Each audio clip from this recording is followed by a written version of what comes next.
الشیطان اللعین الرجیم بسم اللہ الرحمن الرحیم وبہ نستعین وهو خیر ناصر ومعین وصلی اللہ علی محمد وآلہ الطیبین الطاہرین المعصومین ولعنۃ الدائمۃ علی اعدائہم اجمعین۔ ایک دفعہ درود پڑھے محمد وآل محمد پر۔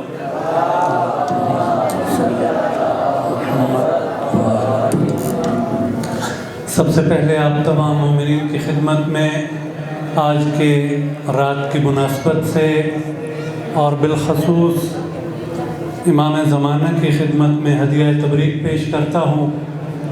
ماشاءاللہ ذوالفقار بھائی نے بہت اچھے طریقے سے اس جشن کے رونق کو دوبالا کیا۔ تیاری نہیں تھی اشعار کی، لیکن اگر کوئی ایک جو دو ذہن میں ہے وہ آپ کی خدمت میں پیش کرتا ہوں کہ کملی والے سے محبت ہے مسلمانوں کو، کملی والے سے محبت ہے مسلمانوں کو، دشمنی ان سے ہے جو زیر کسا رہتے ہیں۔ کملی والے سے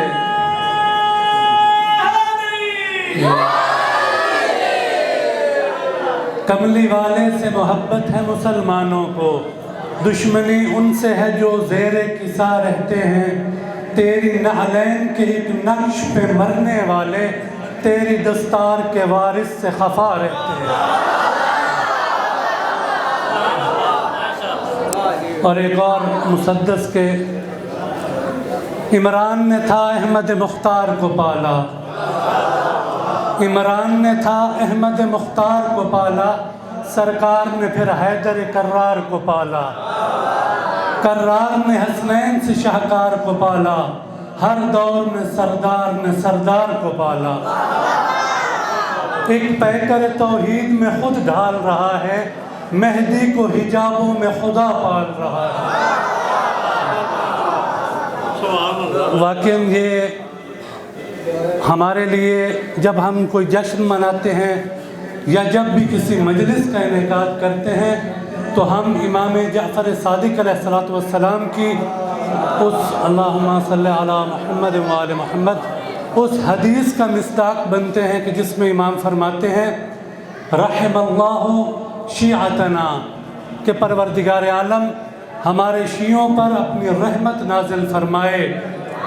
خلقوا من فاضل طینتنا، کہ جو ہماری اضافی مٹی سے پیدا کیے گئے، وَعُجِنُوا بِمَاءِ وِلایتنا، اور جو ہمارے ولایت کے پانی سے جن کے خمیر کو خمیر کیا گیا۔ تو واقعاً اس کے بعد جو امام فرماتے ہیں کہ يَحْزَنُونَ بِحُزْنِنَا، کہ ہمارے حزن میں اپنا حزن مناتے ہیں، وَيَفْرَحُونَ بِفَرْحِنَا، اور ہماری خوشی میں خوشی مناتے ہیں۔ تو یہاں پر امام نے اس روایت کا جو آغاز کیا ہے وہ رحم اللہ، کہ اللہ ان پر رحمت کرے کہ جو ہماری خوشی میں خوش ہوتے ہیں اور جو ہمارے غم میں غم مناتے ہیں۔ تو پروردگار عالم سے دعا ہے کہ پروردگار عالم واقعاً ہمیں امام کی اس دعا کا مصداق بننے کی توفیق عطا فرمائے۔ ایک دفعہ درود پڑھیں محمد وآل محمد پر۔ صلی علی محمد وآل محمد۔ قال رسول اللہ صلی اللہ علیہ وآلہ وسلم یا ابا ذر مثل علی فیکم کمثل الکعبۃ المستورہ النظر الیہا عبادہ والحج الیہا فریضہ۔ اللہ کے رسول جناب ابو ذر غفاری کی طرف اشارہ کر کے فرماتے ہیں کہ اے ابو ذر، علی المرتضیٰ کی مثال تمہارے اندر اس کعبہ مستورہ کی ہے۔ بعض روایات میں مستورہ اور بعض میں مشہورہ، کہ وہ کعبہ کی جو مشہور ہے، علی کی مثال اس کعبہ کی ہے کہ النظر الیہا عبادہ، کہ جس کو دیکھنا عبادت ہے، والحج الیہا فریضہ، اور اس کا حج واجب ہے۔ لیکن فرق کیا ہے علی المرتضیٰ کے حج میں اور عام حج میں؟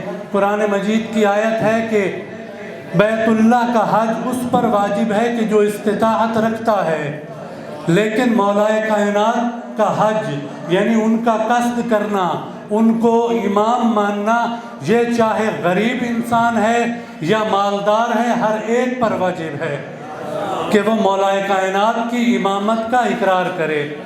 بس ایک پیغام اسی رات کے توسط سے آپ نوجوانوں تک پہنچانا ہے کہ گناہ صغیرہ اور کبیرہ، آپ نے سنا ہوا ہے گناہ صغیرہ کسے کہتے ہیں؟ چھوٹے گناہ، گناہ کبیرہ بڑا گناہ۔ گناہ کبیرہ کی تعریف کسی کو آتی ہے؟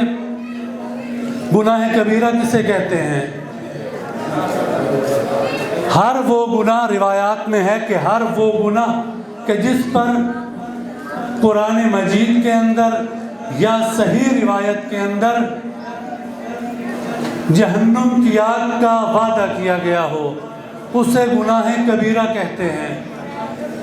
ہر وہ گناہ کہ جس پر اللہ نے جہنم کا وعدہ کیا ہے اسے گناہ کبیرہ کہتے ہیں۔ بس ایک گناہ کی طرف آپ نوجوانوں کی توجہ مبذول کرانی ہے۔ انشاءاللہ سماعتوں کو بیدار رکھیں گے۔ ایک دفعہ درود پڑھیں محمد و آل محمد پر۔ صلی علی محمد و آل محمد۔ وہ گناہ کہ جس پر جہنم کی آگ کا وعدہ کیا گیا ہے، قرآن مجید میں آیات بھی ہیں اور روایات کا ایک انبار ہے۔ وہ گناہ ہے غنا، موسیقی کو سننا۔ امام فرماتے ہیں کہ یہ وہ گناہ ہے کہ جس پر اللہ نے جہنم کا وعدہ کیا ہے۔ اور غنا کے نقصانات کیا ہیں؟ سب سے بڑا نقصان روایات میں کہ جو شخص موسیقی سنتا ہے اس کے اندر حیا اور غیرت ختم ہو جاتی ہے۔ اور معصوم فرماتے ہیں کہ الحیاء شعبۃ من شعب الایمان، حیا جو ہے وہ ایمان کے شعبوں میں سے ایک شعبہ ہے۔ من لا ایمان لہ من لا حیاء لہ، جس کے اندر حیا نہیں ہوتا اس کا ایمان زائل ہو جاتا ہے۔ اور آپ کو عرض کیا کہ مولا کائنات کی ایک روایت ہے کہ جس میں مولا نے 70 چیزوں کے اسباب بیان کیے ہیں، اس میں سے ایک سبب مولا فرماتے ہیں لِكُلِّ شَيْءٍ سَبَبٌ، ہر چیز کا کوئی نہ کوئی سبب ہوتا ہے، کوئی نہ کوئی وجہ ہوتی ہے۔ وَسَبَبُ الْعِفَّةِ الْحَيَاءُ، اور پاکیزگی کا سبب کیا ہے؟ حیا، یعنی جس انسان کے اندر حیا ہوگا وہ پاکیزہ ہوگا۔ تو عرض کیا کہ جو شخص گانے سنتا ہے، غنا اور موسیقی کی محفلیں سنتا ہے، ان میں جاتا ہے، اس کا حیا چلا جاتا ہے، اور جب حیا ختم ہو جائے تو پاکیزگی ختم ہو جاتی ہے۔ بس ایک روایت کہ غنا کی تاریخ کیا ہے، یہ کب شروع ہوا، واقعاً غور سے سماعت فرمائیں گے۔ اصول کافی کی روایت کہ سب سے پہلے موسیقی کب شروع ہوئی، انشاءاللہ ایک بات انہی روایات کے بلبوتے پہ کہہ رہا ہوں کہ اگر اس روایت کو غور سے سماعت فرما لیا، اپنے ذہنوں میں آپ نے جگہ دی، تو انشاءاللہ جو موسیقی کے شوقین ہیں، جو گانے سنتے ہیں، ان میں سے ایک بڑی تعداد اس سے رک جائے گی۔ لیکن شرط یہ ہے کہ اس روایت کو غور سے سماعت فرمائیں۔ سب سے پہلے کیونکہ ہر چیز کی تاریخ روایات میں ائمہ نے بیان کی ہے۔ اور موسیقی کب شروع ہوئی؟ امام فرماتے ہیں کہ جب حضرت آدم علیہ السلام کی وفات ہوتی ہے، اس وقت ابلیس اور ان کا بیٹا قابیل، حضرت آدم کا جو نافرمان بیٹا تھا، ان دونوں نے سب سے پہلے موسیقی کی محفل کا انعقاد کیا ہے۔ حضرت آدم ایک ولی خدا، ایک معصوم ہستی کے چلے جانے کی خوشی میں انہوں نے سرود کی محفل برپا کی ہے۔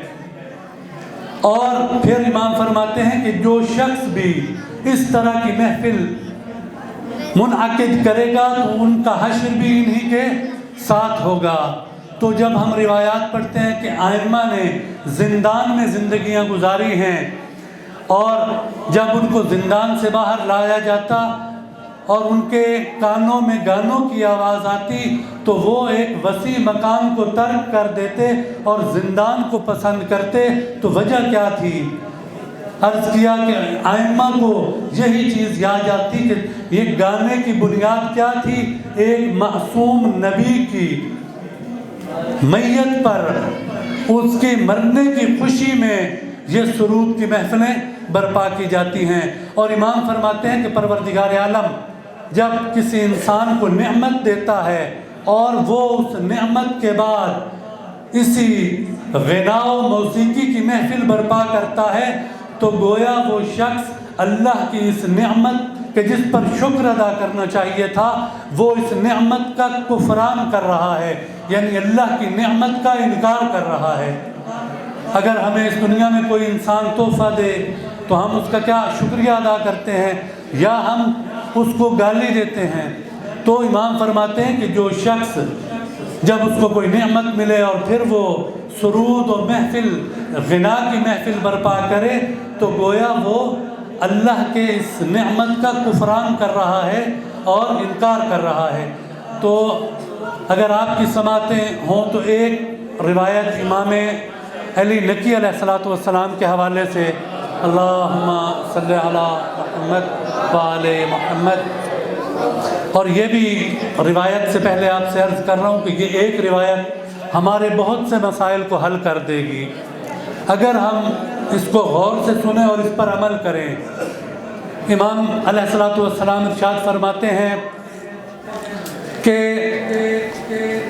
اذا کان زمان العدل فیہ اغلب من الجور، کہ جب زمانہ ایسا ہو کہ جس میں عدل و انصاف ظلم و جور پر غالب ہو تو اس وقت کیا ہے؟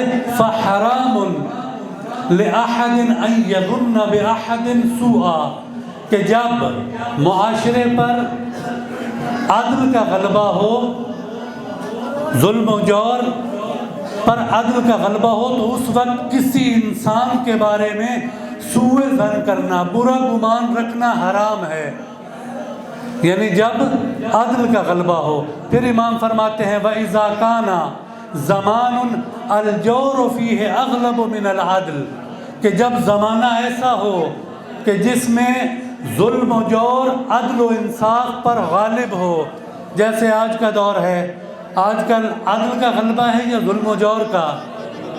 ظلم و جور۔ پھر امام فرماتے ہیں کہ لیس لأحد، کسی ایک کے لیے بھی یہ جائز نہیں ہے کہ وہ دوسرے انسان پر حسن ظن کرے مگر یہ کہ وہ ذاتی طور پر اسے جانتا ہو۔ تو ہم لوگ آج کے دور میں بہت سے انسانوں سے دھوکہ کھاتے ہیں، تو اس کی وجہ کیا ہوتی ہے کہ ہماری نظروں میں امام کا یہ فرمان نہیں ہے کہ جس میں امام نے ہمیں منع کیا ہے کہ جس دور میں ظلم و جور کا غلبہ ہو کسی انسان کو صرف یہ دیکھ کے کہ یہ نماز پڑھتا ہے، یہ حاجی ہے، اس انسان پر اعتماد نہیں کرنا چاہیے، بلکہ اگر آپ ذاتی طور پہ اس کے ساتھ رہے ہیں اور آپ نے دیکھا ہے کہ یہ انسان بہت اچھا ہے، پھر اگرچہ ظلم و جور کا غلبہ ہو پھر اعتماد کریں، وَإِلَّا اس پر اعتماد نہیں کرنا چاہیے۔ تو پروردگار عالم سے دعا ہے کہ پروردگار عالم آج کے دن اور آج کی اس رات کے صدقے میں پروردگارہ ہمیں سیرت محمد و آل محمد کو پڑھنے کی توفیق عطا فرما، اسے سمجھنے اور اس پر عمل پیرا ہونے کی توفیق عطا فرما، اور یہ پیغام دوسروں تک پہنچانے کی توفیق عطا فرما۔ پروردگارہ آج کی رات کے صدقے جتنے مؤمنین یہاں موجود ہیں ہم سب کے صغیرہ و کبیرہ گناہوں سے درگزر فرما، ہمارے والدین کے صغیرہ و کبیرہ گناہوں سے درگزر فرما، ہمارے اساتذہ کرام کے صغیرہ و کبیرہ گناہوں سے درگزر فرما۔ پروردگارہ ہمارے جتنے مرحومین اس دنیا سے چلے گئے ہیں ان کی مغفرت فرما، انہیں اعلیٰ علیین میں جگہ عطا فرما، ان کی قبور کو محمد و آل محمد کے نور سے منور فرما۔ پروردگارہ آج کی رات کے صدقے جو بے اولاد ہیں انہیں اولاد نرینہ عطا فرما۔ جو مریض ہیں شفائے کاملہ و عاجلہ نصیب فرما، جو مقروض ہیں ان کے قرض غیب سے ادا فرما، پروردگارہ تنگ دست مؤمنین کی تنگ دستی دور فرما، پریشان حال مؤمنین کی پریشانی ختم فرما، پروردگارہ ولی برحق امام زمانہ کے ظہور میں تعجیل فرما، ہمیں ان کے امان و انصار میں شامل فرما، میرے اللہ محمد و آل محمد کے صدقے ہماری دعائیں مستجاب فرما، اللہم صلی علی محمد و آل محمد۔